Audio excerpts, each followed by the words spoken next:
ভগবদ্গীতা ৪র্থ অধ্যায় সিরিয়াল হচ্ছিল এখানে ৪র্থ অধ্যায় ১১ নম্বর শ্লোক। ৪র্থ অধ্যায় ১১ নম্বর শ্লোক। জ্ঞান যোগ। আমাদের কাছে গীতা নেই, প্রভুপাদের গীতা।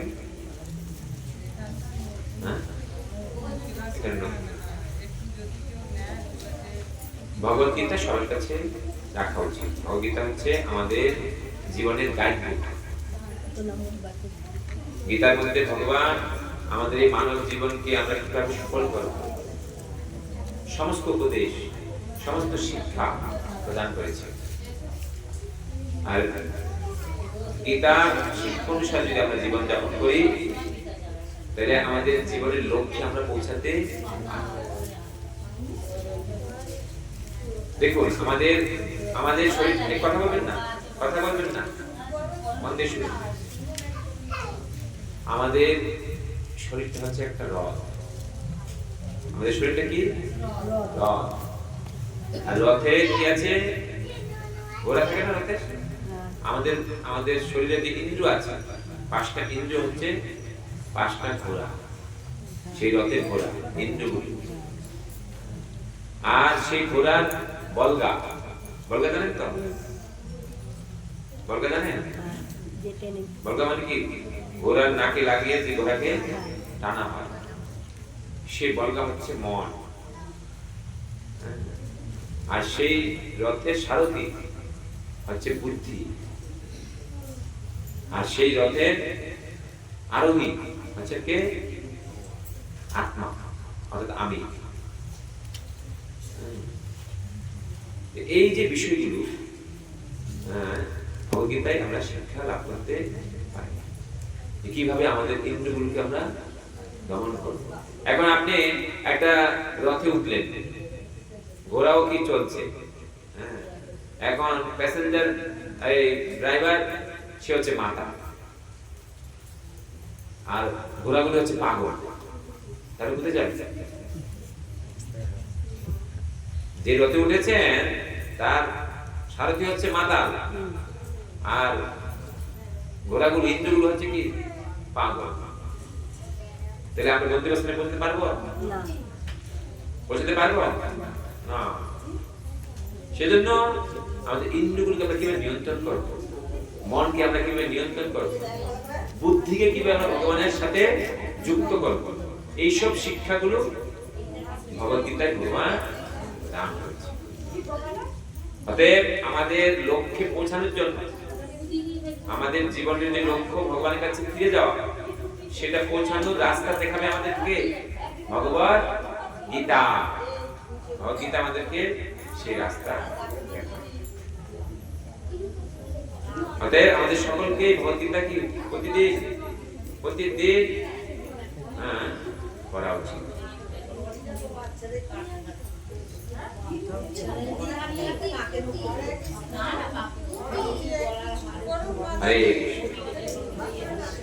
তো একটা গীতার শ্লোক আমার পিছনে সবাই উচ্চারণ করবে, আমার পিছনে উচ্চারণ করবে। গীতার শ্লোক উচ্চারণ করলে অনেক মঙ্গল পাবে। সবাই হাত জোড় করুন। ওম নমো ভগবতে বাসুদেবায়। ওম নমো ভগবতে বাসুদেবায়। ওম নমো ভগবতে বাসুদেবায়। যে যথা মাং প্রপদ্যন্তে তাং তথৈব ভজাম্যহং। মম বর্তানুবর্তন্তে মনুষ্যা পার্থ সর্বশঃ। যে যথা মাং প্রপদ্যন্তে तां तथैव भजामः मम वर्तानुवर्तन्ते मनुष्या पार्थ सर्वशः। কি বলছে দেখুন, কৃষ্ণ বলছে যারা যেভাবে আমার কাছে আত্মসমর্পণ করে, আমাদের কি করা উচিত? ভগবানের কাছে আত্মসমর্পণ। ভগবানের কাছে আত্মসমর্পণ করলে কি হয়? ভগবদ্গীতার 18 অধ্যায়ে 66 নম্বর শ্লোকে কৃষ্ণ বলেছেন সর্বধর্মান পরিত্যাজ্য মাম একম শরণং ব্রজ অহং তাং সর্বপাপেভ্য মোক্ষয়িষ্যামি মা শুচঃ। তুমি যদি সর্বধর্ম তথাকথিত সমস্ত ধর্ম পরিত্যাগ করে একমাত্র আমার জন্য আত্মসমর্পণ করো, তাহলে আমি তোমাকে সমস্ত পাপ থেকে মুক্ত করে দেব। যে পাপের ফলে আমরা সংসারে এত দুঃখ কষ্ট পাচ্ছি, কৃষ্ণ বলছেন যদি তুমি আমার শরণাগত হও তোমাকে আমি সমস্ত পাপ থেকে মুক্ত করে দেব। আর পাপ থেকে মুক্ত হলে আমরা ভগবানের কাছে ফিরে যেতে পারব। পাপ থাকলে কখনো ভগবানের কাছে ফিরে যাওয়া যায় না। তাহলে পাপ থেকে মুক্ত হতে হবে। আর পাপ থেকে মুক্ত হতে গেলে আমাদের ভগবানের শরণাগত হতে হবে। এখানে বলছে যারা যেভাবে আমার কাছে আত্মসমর্পণ করে আমি তাদের সেইভাবেই পুরস্কৃত করে থাকি। হে পার্থ, সকলেই সর্বতভাবে আমার পথ অনুসরণ করে। সকলেই আমরা ভগবানের পথ অনুসরণ করছি, কিন্তু কে কিভাবে করছি সেটা একটু বিচার্য বিষয়। তারপরে প্রবাদ বলছেন সকলেই শ্রীকৃষ্ণকে তার বিভিন্ন প্রকাশের পরিপ্রেক্ষিতে অন্বেষণ করছে। ভগবান নিজেকে অনেক ভাবে প্রকাশ করেন। তিনি এক, আবার তিনি কি বহু। তিনি এক হয়েও বহু। এটা হচ্ছে তার ভগবত্তা। যেমন কৃষ্ণ কতজন স্ত্রী ছিল? 16,000। এই জগতের মানুষ একটা বিবাহ করার পরেই কি তার কালো চুল সাদা হয়ে যায়, অবস্থা খারাপ। আর কৃষ্ণের কত বিবাহিত স্ত্রী ছিল? 16,000। এটা কারো পক্ষে সম্ভব? একমাত্র ভগবানের পক্ষেই সম্ভব। তিনি যে ভগবানের তো আলাদা কিছু কর্ম হওয়া উচিত না। ভগবান যদি আমাদের মতো কর্ম, তাহলে আমাদের মতো হয়ে গেল ভগবান। সেজন্য ভগবান এমন কিছু কর্ম করেন অলৌকিক, যেটা আমরা কোনদিন কি কল্পনা করতে পারবো না। 16,108 জন স্ত্রী ছিল কৃষ্ণ, এবং তিনি নিজেকে একই সময় সমস্ত স্ত্রীর কাছে যেতেন। তিনি তো ছিলেন এক, কিভাবে যেতেন? নিজেকে 16,108 রূপে কি বিস্তার। আমরা কখনো নিজেকে বিস্তার করতে পারবো না। আপনি এখানে আছেন, আপনি বলতে পারেন আমি একই সময়ে বাড়িতে থাকবো, এখানে থাকবো না। এখানে আছেন মানে কি এখানেই আছেন, বাড়িতে আছেন মানে বাড়িতেই আছেন। কিন্তু কৃষ্ণ একই সময়ে তিনি নিজেকে 16,108 রূপে প্রকাশ করেছেন। আবার এটা তো কথা, কৃষ্ণ রাসলীলা করতেন বৃন্দাবনে, তখন কোটি কোটি গোপীর সাথে কৃষ্ণ নিজেকে কোটি কোটি রূপে কি বিস্তার। অনেকে বলে কৃষ্ণ রাসলীলা করেছে, আমরা রাসলীলা করব। কৃষ্ণ নিজেকে এত বিস্তার করেছে, তুমি করো দেখি, তুমি করতে পারবে না। কৃষ্ণ যা করতে পারে আমরা কোনোদিন সেটা করতে পারি না। সেটা তিনি ভগবান। সেখানে বলছেন সকলেই শ্রীকৃষ্ণকে তার বিভিন্ন প্রকাশের পরিপ্রেক্ষিতে অন্বেষণ করছে। পরমেশ্বর ভগবান শ্রীকৃষ্ণ তার নির্বিশেষ ব্রহ্মজ্যোতি রূপে এবং অনুপরমাণু সহ সর্বভূতে বিরাজমান পরমাত্মা রূপে আংশিকভাবে উপলব্ধি করা যায়। ভগবানকে বোঝার 3টি স্তর শাস্ত্রে বর্ণনা করা হয়েছে। ব্রহ্মইতি, পরমাত্মাইতি, ভগবানিতি শব্দকে। ভগবানকে প্রাথমিক স্তরের যারা ভক্ত তারা ভগবানকে ব্রহ্মজ্যোতি রূপে বোঝার চেষ্টা করে, আর তাদের থেকে একটু উন্নত ভক্তরা চেষ্টা করে ভগবানকে পরমাত্মা রূপে দর্শন করতে। আর তাদের থেকে আরো উন্নত যারা ভগবত ভক্ত, তারা ভগবানের কি দ্বিভুজ, মুরলীধরন, শ্যাম সুন্দর সবিশেষ রূপে তারা তিন প্রকার এবং ব্যক্তি তিন ভাবে ভগবানকে বোঝার চেষ্টা করে। তাদের মধ্যে কে শ্রেষ্ঠ? ব্রহ্মবাদী নাকি পরমাত্মা বাদী নাকি ভক্ত? কে শ্রেষ্ঠ? ভক্ত শ্রেষ্ঠ। কারণ ভক্ত ভগবানকে স্বয়ং রূপে আরাধনা করে এবং ভগবানের সাথে সেবার মাধ্যমে আদান প্রদান করে। যারা জ্ঞানী তারা ভগবানের সাথে কোনো আদান প্রদান হয় না। যারা পরমাত্মাবাদী যোগী তারাও ভগবানের সাথে সরাসরি আদান প্রদান হয় না, কিন্তু ভক্তের ভগবানের সাথে কি হয়? আদান প্রদান সরাসরি সেবার মাধ্যমে। ভক্ত ভগবানকে কি দর্শন করে, প্রণাম করে, ভক্ত তার জন্য রান্না করে তাকে কি ভোগ অর্পণ করে, ভক্ত ভগবানকে সাজিয়ে দেয়, ভক্ত ভগবানের সেবা করে। এইভাবে ভক্তের সাথে ভগবানের কি হয়? আদান প্রদান। আর যখন আদান প্রদান হয় তখন তো আনন্দ হয়। আদান প্রদান না থাকলে আনন্দ হবে না। এইভাবে এখানে বলছে প্রভুপাদ, কিন্তু তার শুদ্ধ ভক্তরাই কেবল শ্রীকৃষ্ণকে পূর্ণরূপে উপলব্ধি করতে পারে। অন্তিমে শ্রীকৃষ্ণই সকলের উপলব্ধির চরম লক্ষ্য। তাহলে কৃষ্ণ হচ্ছে আমাদের উপলব্ধির চরম লক্ষ্য। যদি আমাদের উপলব্ধির চরম কৃষ্ণ হয় তাইলে আমাদের জীবনটা সুন্দর হয়।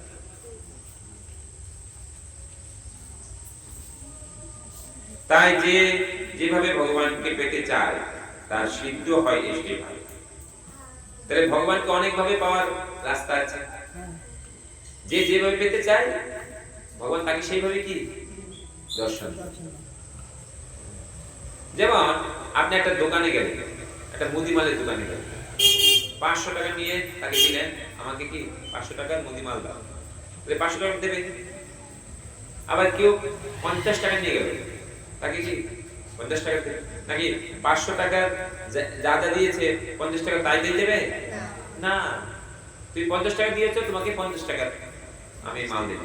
আর ও বেটা 500 টাকা দিয়েছে, তাকে কি 500 টাকা মাল দেবে। কেউ 5000 টাকা দিবে, তখন তাকে যে যেমন দেবে তাকে সেইভাবে পুরস্কার। তো ভক্তরাও ভগবানকে যেইভাবে আরাধনা করবে ভগবান তাকে সেইভাবেই পুরস্কৃত। অপ্রাকৃত জগতে ভগবান তার শুদ্ধ ভক্তদের ভাবনা অনুযায়ী তাদের সঙ্গে ভাবে বিনিময় করে থাকেন। তো ভগবানের সাথে আমাদের ভাবের বিনিময় করতে হবে। সেখানে কেউ শ্রীকৃষ্ণকে পরমেশ্বর জ্ঞানে সেবা করেন, কেউ সখা বলে মনে করেন, কেউ সন্তান বলে মনে করেন, আবার কেউ প্রেমাস্পদ বলে মনে করেন। তো ভক্তরা ভগবানের সাথে 5 ভাবে তারা কি হয়? আদান প্রদান করে। শান্ত ভাবে, শান্ত রসে, দাস্য রসে, সখ্য রসে, বাৎসল্য রসে এবং মধুর রসে, মাধুর্য রসে। শ্রীকৃষ্ণ তেমনি তাদের বাসনা অনুযায়ী তাদের সকলের ভালোবাসার প্রতিদান দেয়। যেভাবে ভগবানের সাথে সম্পর্ক করতে চায় ভগবান সেইভাবে তার সাথে কি আদান প্রদান করে। আমরা দেখি বৃন্দাবনে কৃষ্ণ সবসময় বাঁশি নিয়ে ঘুরতেন। বাঁশিগুলি তার ভক্ত। বাঁশি কৃষ্ণকে আনন্দ প্রদান করতেন, কৃষ্ণ বাজাতেন। আর যারা শুনতেন বাঁশির শব্দ তারাও কি আনন্দ পেতেন। তো এটা সরাসরি ভাবে সেবা করে না, মানে কি একটু ইনডাইরেক্ট শান্ত ভাবে করে। আবার কৃষ্ণের কিছু দাস আছে যারা কৃষ্ণের সরাসরি সেবা করে। আবার কৃষ্ণের সখা আছে, কৃষ্ণের যারা বন্ধু, খুব সখা, তাদের সাথে বন্ধুর মতো কি আচরণ করে, আদান প্রদান করে। আবার কৃষ্ণের মা বাবা আছে বাৎসল্য রসে, যশোদা, আনন্দ বাবা, তারা কৃষ্ণের সাথে আদান প্রদান করে। আবার কৃষ্ণের কিছু কি আছে?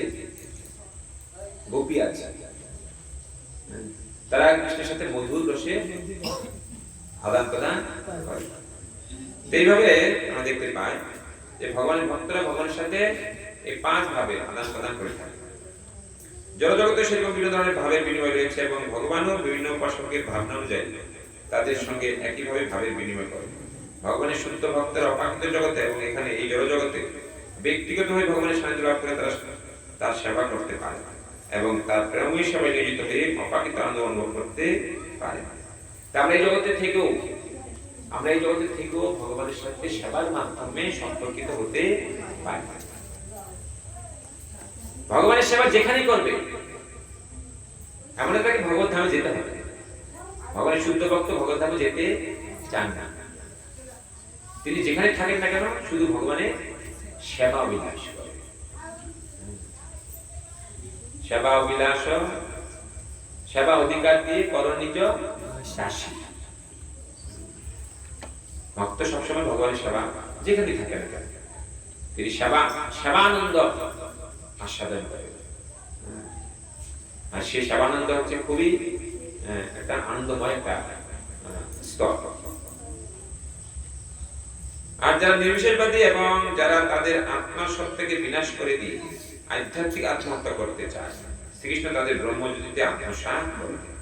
অনেক অনেক কম বুদ্ধি সম্পন্ন কিছু সাধক আছে, তারা কি তারা ভগবানকে মনে করে জ্যোতি, ব্রহ্মজ্যোতি, ব্রহ্মজ্যোতিতে লীন হয়ে যেতে চায়, নিজের প্রকৃত সত্তাকেও ওই ব্রহ্মজ্যোতিতে বিলীন করে দিতে চায়। তো সেটা যথার্থ আনন্দের বিষয় নয়। এই সমস্ত নির্বিশেষবাদীরা ভগবানের সচ্চিদানন্দময় রূপ স্বীকার করে না, তাই তারা ভগবানের সান্নিধ্যে অপাকৃত সেবার আনন্দ উপলব্ধি করতে পারে না। তারা বলে ভগবান কি নিরাকার, ভগবানের কোনো আকার নেই, ভগবান নিরাকার। তো নিরাকার যদি কেউ হয় তাহলে তার সাথে আর কি সেবার আদান প্রদান হবে?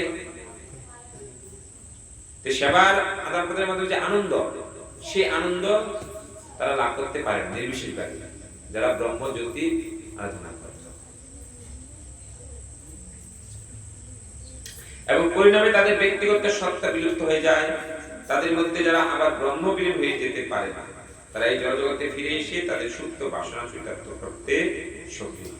তো এই যে পন্থাটা ব্রহ্মে লীন হয়ে যাওয়ার পন্থাটা একদিকে খুব ক্লেশদায়ক, খুব কষ্টকর, তাকে অনেক রকমের সাধনা করতে হয়, বাড়িঘর থেকেও করা যায় না, বাড়িঘর ছেড়ে চলে যেতে হয়।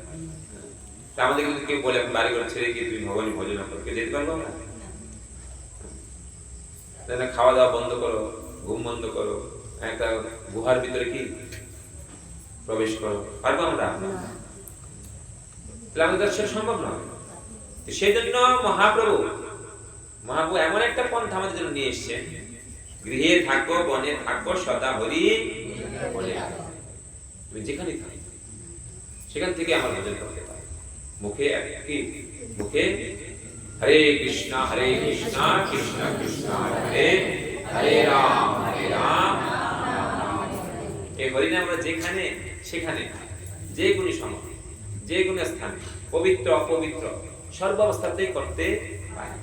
কিন্তু অন্য পন্থাগুলো যেখানে সেখানে করা যাবে না। শুদ্ধ আবার কি শুদ্ধ অশুদ্ধের বিচার থাকে, কিন্তু হরিনামে ভগবত ভক্তির কোন বিচার করতে হয়। সকলেই সর্বাবস্থাতে সে ভগবত ভক্তির পন্থা অবলম্বন করে সেটা তাদের করতে পারে। তাই এই জগতে ফিরে এসে তাদের সত্য বাসনা যুক্ত করতে সক্রিয় হয়, তারা অপাকৃত জগতে প্রবেশ করার অনুমতি পায়। কিন্তু এই জগতে এসে আবার কার্যকলাপের সুযোগ পায়। এইভাবে যদি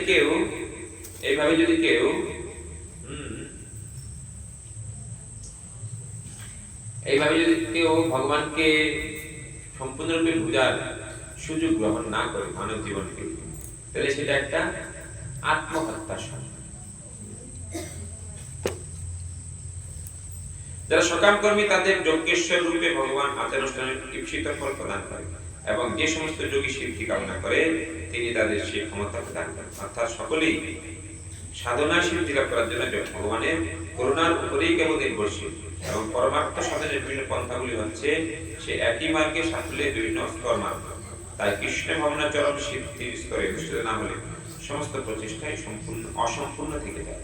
শ্রীমদ্ ভাগবতের দ্বিতীয় স্কন্ধে 3য় অধ্যায়ে 10 নম্বর শ্লোকে শুনতে বলা হয়েছে অকাম সর্বকাম বা মোক্ষ কাম উদারদিহি তীব্রেণ ভক্তি যোগেন যজেত পুরুষং পরম। এখানে বলছেন ভগবানের ভজন যে কোনো অবস্থাতে করতে পারে। এখানে বলছেন সব রকম কামনা থেকে মুক্ত ভক্তই হোক, যদি তার মনে কোনো কামনা না থাকে সেও ভগবান ভজন করতে পারে, অথবা কামনা বিশিষ্ট সকাম কর্মী হোক, যদি কামনাও থাকে সেও কৃষ্ণ ভজন করতে পারে। মোক্ষ কামী কিন্তু মুক্তি লাভ করতে চায় তাহলে সে কৃষ্ণ ভজন করতে পারে। আর সকলেরই কর্তব্য হচ্ছে চরম সিদ্ধির জন্য ভক্তি যুগের দ্বারা ভগবানের আরাধনা, ভক্তির মাধ্যমে ভগবান আরাধনা করা, যা অন্তিমে কৃষ্ণ ভবনে পর্যবসিত হবে। তাহলে ভগবত ভক্তির মাধ্যমে আমাদের ভক্তি যুগের মাধ্যমে ভগবান আরাধনা করা। আর ভক্তি কি? ভক্তি হচ্ছে ভালোবাসা, কৃষ্ণের প্রতি আমাদের হৃদয়ে ভালোবাসাকে অর্পণ করতে হবে। আর তার জন্য আমাদের কি করতে হবে? সেবা করতে হবে। আমরা যদি আমাদের হৃদয়ে ভালোবাসা কৃষ্ণের প্রতি অর্পণ করি, দেখুন একজন মা তার শিশুকে নিঃস্বার্থভাবে সেবা করে না? কেন করে? কেন করে? তার প্রতি প্রবল ভালোবাসা। ভালোবাসা যদি না থাকে তাহলে সেবা করতে পারবে? তাহলে সেবা করতে গেলে আমাদের কি চাই? ভালোবাসা চাই। তো যদি আমরা কৃষ্ণের সেবা করতে চাই তাহলে কৃষ্ণকে প্রথম কি করতে হবে? আমাদেরকে ভালোবাসতে হবে। কৃষ্ণ হচ্ছে আমাদের একমাত্র ভালোবাসার কি ব্যক্তি। কৃষ্ণকে বাদ দিয়ে অন্যকে ভালোবাসি বলেই আমরা কেউ সুখী নই। তো কৃষ্ণ ভক্তি মানে হচ্ছে কৃষ্ণকে ভালোবাসা, নিঃস্বার্থভাবে ভালোবেসে তার সেবায় যুক্ত হওয়া। যখন নিঃস্বার্থভাবে ভালোবেসে তার সেবায় যুক্ত হব তখন ভগবান আমাদের সাথে আদান প্রদান করবে। আমাদের সবকিছু তিনি সবকিছু আপনি দেখছেন, আরো ভালো করে দেখবে। তখন আমরা যা বলবো কৃষ্ণ সেটা কি শুনবে। তখন যখন কৃষ্ণের চরণে শরণাগত হব, এ বিষয়ে শরণাগতিতে এটা বলেছে ভগবানের চরণে আমরা শরণাগত হব কিভাবে? 6টি শরণাগতির দিক আছে। প্রথম হচ্ছে দৈন, খুব বিনম্র চিত্তে ভগবানের চরণে শরণাগত হওয়ার পরে নিজেকে আত্মসমর্পণ করা। দৈন আত্ম নিবেদন, ভগবানের কাছে নিজেকে আত্মসমর্পণ করা, সম্পূর্ণরূপে তার চরণে কি শরণাগত হওয়া। তারপরে কি আসবে? ভক্তিতে বড় হওয়া। কৃষ্ণ একমাত্র আমার প্রভু আমরা বুঝতে পারি, তখন তাকে প্রভু বলে নিজের জীবনে বরণ করে নেওয়া। কৃষ্ণ একমাত্র ভক্তিতে বড়। তারপরে কি আসবে? অবশ্য রক্ষিবে কৃষ্ণ বিশ্বাস, কৃষ্ণ আমাকে রক্ষা করবে, এই বিশ্বাসটা আমাদের মধ্যে প্রবেশ করবে।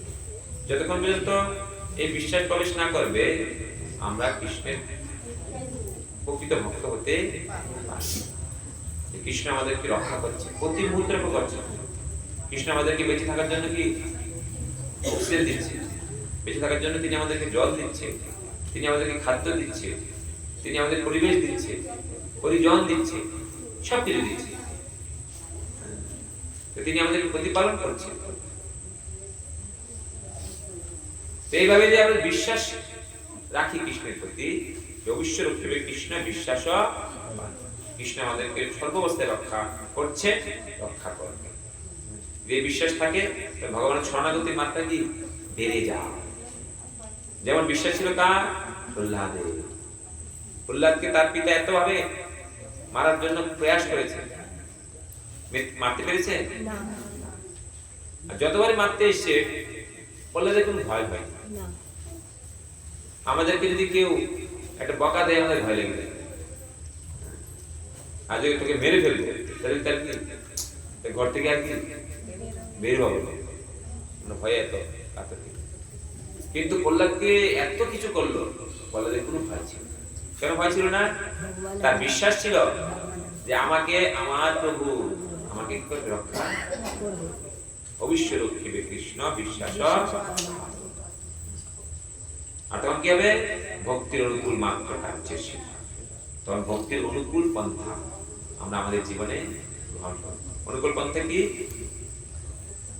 কৃষ্ণের নাম করা, কৃষ্ণের সেবা করা, কৃষ্ণের কথা শ্রবণ করা, কৃষ্ণের নির্দেশ অনুসারে জীবন যাপন করা। কৃষ্ণ এত সুন্দর নির্দেশ দিচ্ছেন, উপদেশ দিচ্ছেন, যদি আমরা কথাগুলো শুনি তাহলে আমাদের জীবন আনন্দে ভরে যাবে। তাই আমরা শুনছি না বলে আমাদের জীবন দুঃখে ভরে গেছে। তাহলে কৃষ্ণের কথা যদি শুনি, কৃষ্ণের নির্দেশ পালন করি, তাহলে আমাদের জীবনটা আনন্দময় হয়ে যাবে। তাহলে কৃষ্ণের অনুকূল মাত্র কার্যে কৃষ্ণের নাম জপ করা একটা অনুকূল কার্য। মালা নিয়ে কি ভগবান দিব্য নাম জপ করা। ভগবান আমাদেরকে এত কিছু দিচ্ছেন, দিচ্ছেন না দিচ্ছেন না? অক্সিজেন দিচ্ছেন না দিচ্ছেন না? অক্সিজেন না থাকলে কি হতো আমাদের? সবাই তো বলো হরি হরি বলে কৃষ্ণ আমাদেরকে অক্সিজেন দিয়ে বাঁচিয়ে রেখেছে। তিনি আমাদেরকে জল দিয়ে কি বাঁচিয়ে রেখেছে, তিনি খাদ্য দিয়ে বাঁচিয়ে রেখেছে, সবকিছু দিয়ে আমাদেরকে বাঁচিয়ে রেখেছে। তো সেজন্য তার বিনিময়ে তাদেরকে তার কিছু আমাদের দেওয়া উচিত। কি দেওয়া উচিত? আমি যদি কারোর কাছে কিছু নেই, তাকে ফেরত দিই, তখন কি বলি আমরা? আপনি একজনের কাছে একটা কলম নিয়ে লিখে তাকে ফেরতের সময় কি বলবেন? থ্যাংক ইউ বলবেন না? বলবেন না? Thank you. আমরা কলম নিয়ে লিখেছি, তাকে থ্যাংক ইউ দিচ্ছি। আর কৃষ্ণ আমাদেরকে এত কিছু দিচ্ছেন, কৃষ্ণকে থ্যাংক ইউ দিচ্ছি আমরা।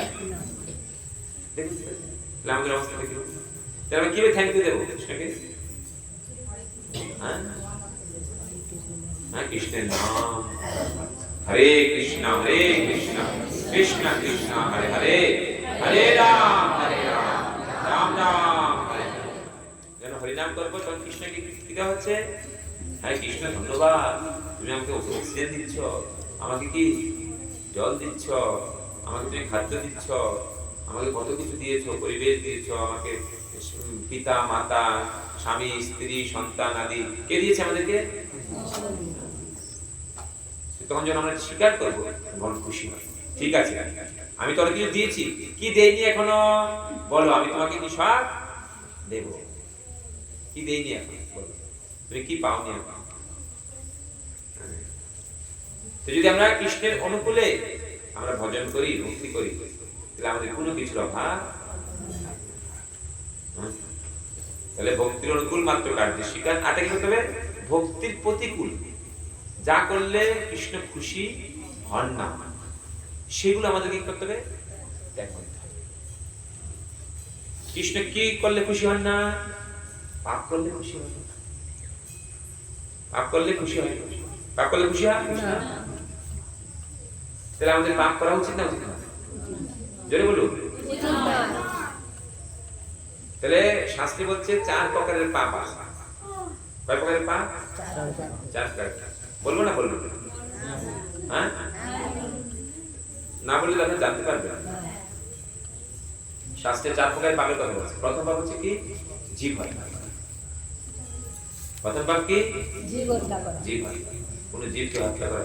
আমরা ছোট বলে শুনেছি না, জীব হত্যা শুধু পাপ না, কৃষ্ণ বলছেন কারণ সমস্ত জীব কার সন্তান? কৃষ্ণের সন্তান। এখন যদি এক মায়ের 5টা ছেলে, একটা ছেলে একটা ছেলেকে কাটছে খাওয়ার জন্য, তাহলে বাবার ভালো লাগবে? ভালো লাগবে? আরে আমার এক সন্তানকে আরেক সন্তান কেটে খাচ্ছে, তার কেমন লাগবে? কৃষ্ণ বলছেন যে কি? জীব হত্যা করা 1 নাম্বার। 2 নাম্বার পাপ কি? নেশা করা। নেশা করা ভালো জিনিস না। চা পান বিড়ি সিগারেট মদ গাঁজা আফিম গুটখা ফুটকা কত কিছু এইসব নেশা করা হচ্ছে পাপ। 3 নাম্বার পাপ কি? দ্রুত ক্রিয়া, অর্থাৎ জুয়া খেলা, লটারি পাশা তাস এগুলো জুয়া খেলা, সেই জুয়া খেলা একটা পাপ 3 নাম্বার। আর 4 নাম্বার পাপ কি? অবৈধ সম্পর্ক। 4 নাম্বার পাপ কি? অবৈধ সম্পর্ক। এই 4টে পাপ কৃষ্ণ বলছে কি তোমাদের ত্যাগ করা উচিত। যদি আমরা এই পাপগুলো করতে থাকি তাহলে আমরা সংসারে কোনোদিন ভগবানের ভক্ত হতে পারবো না, ভগবানের কাছে কোনোদিন ফিরে যেতে পারবো না। দিন দিন আরো সংসারের কি সংসারের মায়ায় আমরা বদ্ধ হয়ে থাকি, আর দুঃখ কষ্ট যন্ত্রণা ভোগ করতে হবে। সেজন্য এই যে ভক্ত সঙ্গের মাধ্যমে আমরা শাস্ত্রের যে শিক্ষাগুলো যেমন পর্যালোচনা করবো, এগুলো আমরা জানতে পারবো, বুঝতে পারবো, শিখতে পারবো। তখন আস্তে আস্তে আস্তে আস্তে আমাদের জীবনে সেটা কি করতে হবে, গ্রহণ করতে হবে।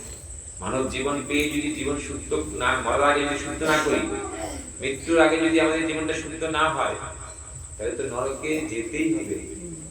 বলতে নরকে যাবেন না কেউ, বললে হবে না। যদি মৃত্যুর আগে এই জীবনকে শুদ্ধ না করা হয়, তাহলে তাকে নিশ্চিত রূপে কি নরকে যেতে হবে। আপনি চান আর না চান, আপনাকে যেতেই জোর করে আপনাকে নিয়ে যাবে। দরজার সামনে 3 জন যমদূত আসবে, শাস্ত্র বলছে। কয়জন আসবে?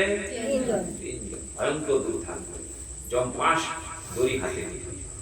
মৃত্যুর পরে আমাদের যে সূক্ষ্ম দেহটা আছে, তাকে বেঁধে কয়েক হাজার কিলোমিটার বেগে তাকে নরকে নিয়ে যায়। সেখানে গিয়ে একটা যাতনা শরীর প্রদান করবে, শাস্ত্রে বলা আছে। কি শরীর? যাতনা শরীর, মানে আপনাকে যন্ত্রণা দেওয়ার জন্য শরীর দেবে। ওই শরীরে আপনি কোনোদিন মরবেন না। ওখানে নরক আছে, ওখানে বিশাল বড় বড় কড়া আছে, কড়ার মধ্যে কি অনেক তেল আছে, খাঁটি সরিষা। আর নিচে কি আছে? আর আগুন, আগুনে কি তেল দগবগ দগবগ করে কি ফুটছে। আর সেখানে নিয়ে কি করবে? পকোড়া। এখানে বেসন লাগিয়ে কি ছেড়ে দেন না পকোড়া? আমরা কোন জীবকে কেটে বেসন লাগিয়ে কি পকোড়া বানাচ্ছি। তা আমাদেরকে ওখানে কি করবে? বেসন লাগিয়ে পকোড়া। যেমন কর্ম তেমন ফল। রূপকথার গল্প নয়, ভাগবতে লেখা আছে। ভাববেন না যে রূপকথার গল্প। যেমন কর্ম করছি আমরা, সেরকম শাস্তি আমাদেরকে। ভীষণ বুদ্ধিমান ব্যক্তি এমন কর্ম করে না যে কর্ম করলে তাকে শাস্তি পেতে হবে। সে এমন কিছু কর্ম করে যে সে কি ভগবানের প্রিয় হয়ে যায়। তখন ভগবান তাকে কোথায় নিয়ে যায়? তার ধামে নিয়ে যায়। তার নিত্য সবাই তাকে যুক্ত করে। তখন তার জীবন আনন্দে ভরে যায়, ভগবানের সেবাতে সে যুক্ত হয়ে যায়। এইভাবে যদি আমরা এগুলো না বুঝি, মনুষ্য শরীর পেলে বুঝার সুযোগ হয়। যদি না বুঝি আমরা, তাহলে কিন্তু আমাদের কি করতে হবে? পস্তাতে এবে না বুঝিলে যশোদা সুত চরমে পড়িবে লাজে। তো সুন্দর মানব জীবন পেয়েছি কৃষ্ণ ভজন করার জন্য, কৃষ্ণ ভক্তি করার জন্য, কৃষ্ণ নাম করার জন্য, কৃষ্ণ সেবা করার জন্য। যদি সেটা না করি আমরা, তাহলে কিন্তু আমাদের দুর্দশা, দুর্গতি কি আরো আরো বাড়বে। আর মানব জীবন ভগবান দেবে না। তখন পশু পাখি কীট পতঙ্গ বৃক্ষলতা হয়ে জন্মগ্রহণ করতে হবে। আরো কত লাঞ্ছনা, আরো কত দুর্দশা ভোগ করতে হবে। সেটা সেরকম একটা অবস্থা চান আপনারা? চান কেউ? না চান তাহলে কি করতে হবে? কৃষ্ণ নাম, হরে কৃষ্ণ মহামন্ত্র জপ। একটা মালা নিয়ে প্রতিদিন কিছু কিছু জপ করবে। মালা জপ করতে কোনো নিয়ম নীতি নেই। অনেকে বলে না মালা জপ করলে আমাদের কি থাকতে হবে, কি করতে হবে? না, থাকতে হবে না, কিছু করতে হবে। শুধু কি হরে কৃষ্ণ কৃষ্ণ কৃষ্ণ হরে হরে, হরে রাম রাম রাম